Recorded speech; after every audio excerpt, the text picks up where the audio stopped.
the conversational postulate. Today we'll learn a very useful and handy linguistic technique that will help you slide ideas into other people's brains. This is a skill, and like any other skill, the ethics comes with how you use the skill. Like the proverbial driving skill that you can use to drive an ambulance or drive a getaway car. Getting an idea into another person's brain is difficult. Most of us don't like other people telling us what to do or think. Even if a close friend blatantly told us what to do, we would resist at least a little bit. So the conversational postulate is a way to slide an idea under the radar into their brain, or to present them with an idea that will be considered with much less resistance. But the real power comes with the sequences of ideas that you keep sliding into their brain using this conversational postulate. On a very basic level, we use this technique all the time without really realizing it. English has a bunch of inherent structures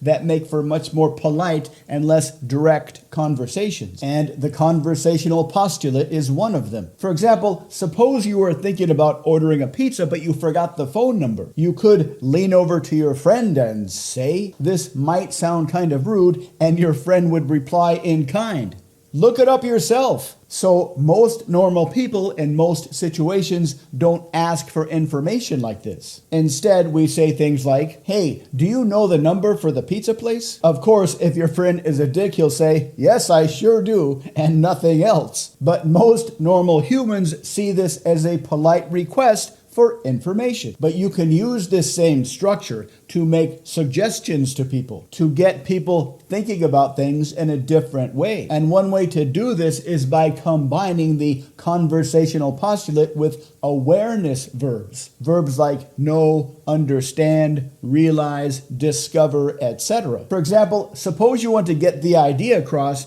that practicing hypnotic language patterns can lead to an increase in social skills. You could say, "Hey, practicing hypnotic language patterns can lead to an increase in social skills." To which they may say, "Says who?" You could leverage authority and say, "Hey, an internationally recognized group of psychologists say that studying hypnotic language patterns can lead to an increase in social skills." This sounds a little bit better. But suppose you did this along with the conversational postulate. "Hey, did you know that studying hypnotic language patterns can lead to an increase in social skills?" You could make this even more compelling by combining authority and the conversational postulate. "Hey, did you know that an internationally recognized group of psychologists have discovered that studying hypnotic language patterns can lead to an increase in social skills?" That's much more slippery, and the idea, the presupposition that studying hypnotic language patterns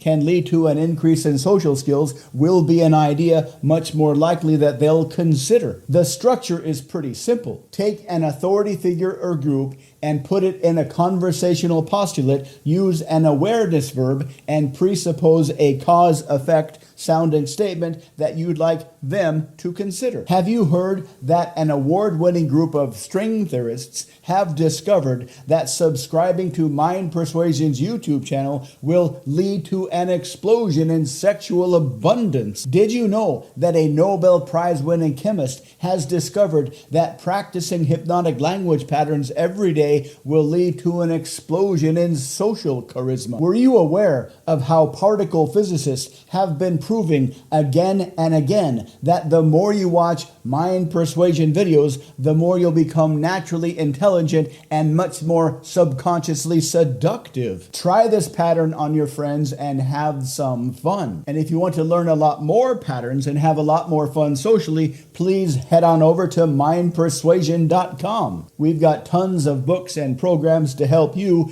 become a much more persuasive and charismatic communicator. And because it is our goal to make you much more persuasive and confident, please subscribe to our channel so you can continue to learn more about effective language patterns. And please drop us a comment and let us know the kinds of videos you'd like to see in the future. Thank you for watching.